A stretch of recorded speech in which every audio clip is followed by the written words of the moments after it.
कहानी शुरू होती है धनीपुर नाम के एक छोटे से गांव से, जहां एक बहुत ही गरीब परिवार रहता था। उस परिवार में 3 लोग थे, राजेश, उसकी पत्नी सुमित्रा और उनका छोटा बेटा अमित। राजेश सारा दिन घर पर ही पड़ा रहता था, काम धंधा कुछ नहीं करता, बस कभी छत को घूरता, कभी दीवारों को। घर चलाने का सारा बोझ सुमित्रा पर था। वह गांव के चौराहे पर एक छोटा सा ठेला लगाती थी, जहां वह गर्मा गर्म चाय और खस्ता पकौड़े बेचती थी। सुमित्रा के हाथों की चाय और पकौड़े पूरे धनीपुर गांव में मशहूर थे। सुबह सुबह गांव के लोग उसके ठेले के पास आ जाते। अरे सुमित्रा बहन, 2 कटोरी चाय और 4 पकोड़े दे देना। और सुमित्रा मुस्कुराकर सबको सेवा करती।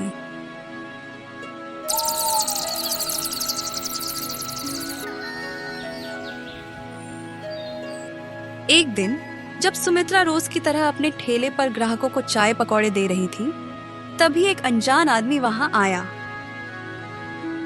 देखने में शहरी लगता था, चेहरा तेज और चालाकी से भरा। यहाँ कोई मटके वाला मटन मिलता है क्या? मटके वाला मटन? कौन सा मटन भैया? अरे जो मटके में पकता है बिना पानी के, बस सरसों के तेल और मसालों में असली देसी स्वाद। नहीं भैया, यहाँ तो ऐसा कुछ नहीं बनता। तब तो तुम लोगों ने असली स्वाद चखा ही नहीं है। बहन, तुम दिन का कितना कमा लेती हो? 300, 350 निकल आता है बस। इतना टैलेंट होते हुए भी इतनी कमाई? सुनो, अगर तुम मटके वाला मटन बनाना शुरू कर दो तो पूरे गांव में धूम मच जाएगी, पैसा भी खूब आएगा। पर भैया, मुझे कहाँ आता है ऐसा बनाना? सीख लो, एक बार सीख गई तो फिर देखो चमत्कार। यह कहकर वो आदमी चला गया। सुमित्रा कुछ देर तक वहीं खड़ी सोचती रही। शाम को सुमित्रा घर लौटी तो अमित ने कहा, माँ, मुझे साइकिल चाहिए। बेटा, इस महीने पैसे नहीं हैं, अगली बार दिलाऊंगी। सुमित्रा ने उसे प्यार से समझाया, पर मन ही मन उसकी उलझनें बढ़ रही थी। रोज के खर्च बढ़ते जा रहे थे और कमाई वैसी की वैसी। रात को चारपाई पर लेटे सुमित्रा के दिमाग में वही बात घूमती रही। मटके वाला मटन। उसने आंखें बंद की और मन ही मन ठान लिया, कुछ नया करना पड़ेगा, चाहे जैसे भी हो। अगली सुबह जब सुमित्रा उठी तो उसका मन अजीब सी बेचैनी से भरा था। रात भर वो सोचती रही थी उस अजनबी की बात। अचानक उसे याद आया, अरे, हमारे धनीपुर गांव में पहले हरीश काका का एक मशहूर मटन वाला ढाबा हुआ करता था। अब वो ढाबा बंद हो चुका था क्योंकि हरीश काका बहुत बूढ़े हो गए थे, लेकिन उनका स्वाद, उनकी रेसिपी आज भी लोगों की जुबान पर थी। आज चाय का ठेला नहीं लगाऊंगी, आज कुछ नया शुरू करने की ओर पहला कदम बढ़ाऊंगी।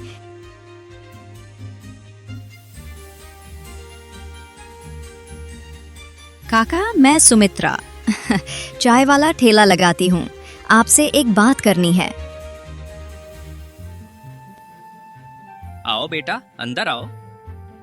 काका, अब ठेले से गुजारा नहीं हो रहा। मैंने सुना है आपका मटन बहुत मशहूर था। मैं चाहती हूँ आपसे मटके में मटन बनाना सीख लूं। बेटी, मेहनत करने वालों को रास्ता खुद ब खुद मिल जाता है। तू तो वैसे भी मेहनती है, तुझे जरूर सीखना चाहिए। देख, मटन को अच्छे से धोकर छोटे टुकड़े करने होते हैं।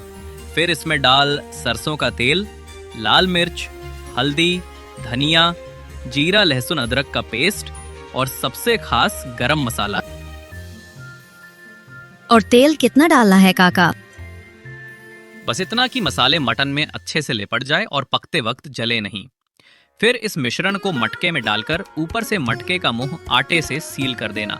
उसके बाद धीमी आंच पर पकाना, कम से कम 1 घंटा। थैंक यू काका, आपने जो सिखाया वो मेरी जिंदगी बदल सकता है। शाम को सुमित्रा बाजार गई और सारे मसाले मटन खरीद लाई।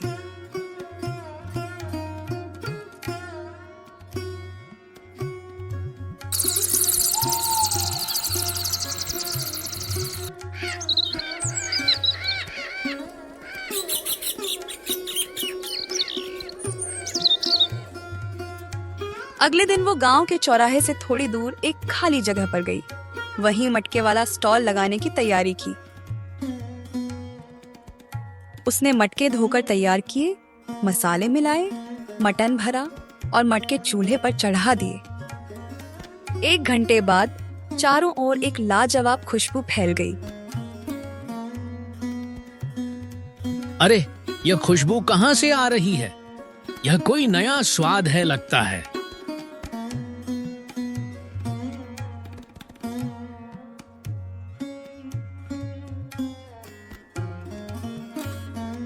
मटके से उठती तीखी खुशबू अब पूरे धनीपुर गांव में फैल चुकी थी। अरे सुमित्रा बहन, ये कैसा मटन बना रही हो?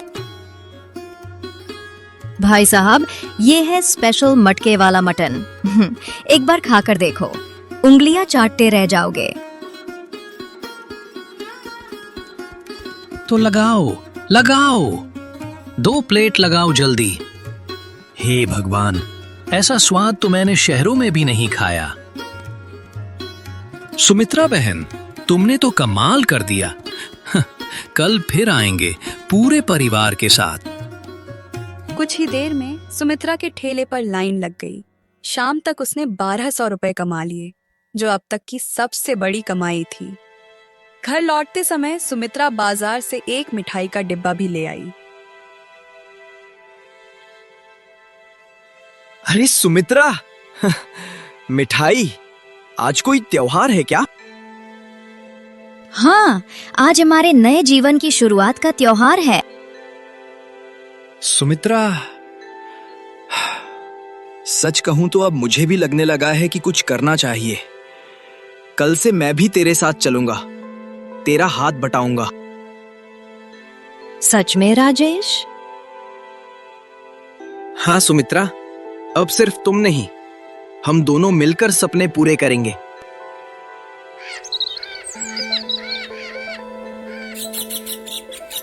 सुबह की पहली किरण अभी जमीन पर उतरी ही थी कि सुमित्रा आंखें मलते हुए उठ गई।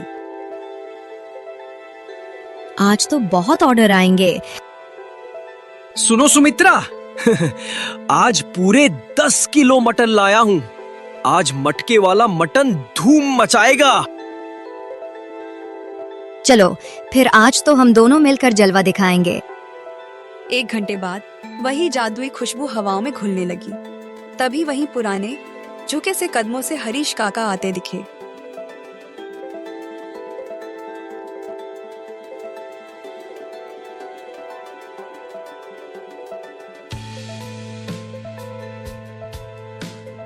अरे काका, सभी मसाले बिल्कुल सही डले हैं सुमित्रा। मैं सिर्फ खुशबू से पहचान जाता हूँ। ये सब आपकी ही कृपा है काका। अब जरा टेस्ट भी करवा दो। बहुत साल हो गए सुमित्रा बेटा, ऐसा स्वाद खाए। तुमने मेरा सपना फिर से जिंदा कर दिया। मुझे तुम पर गर्व है। शाम को जब सुमित्रा घर लौटे, चेहरे पर सुकून था। राजेश, पहले जब मैं अकेली थी सब मुश्किल लगता था। अब जब तुम साथ हो सब आसान लगने लगा है। अब हम अकेले नहीं हैं सुमित्रा। अब हम एक टीम है, मटन वाली टीम। सुमित्रा हंस पड़ी और उस हंसी में अब कोई दर्द नहीं था, बस संतोष, सुकून और एक नई जिंदगी की मिठास थी। और इस तरह धनीपुर गांव की एक साधारण गृहिणी ने अपनी मेहनत, लगन और हिम्मत से न सिर्फ अपनी किस्मत बदली, बल्कि पूरे परिवार को एक नई राह दिखाई।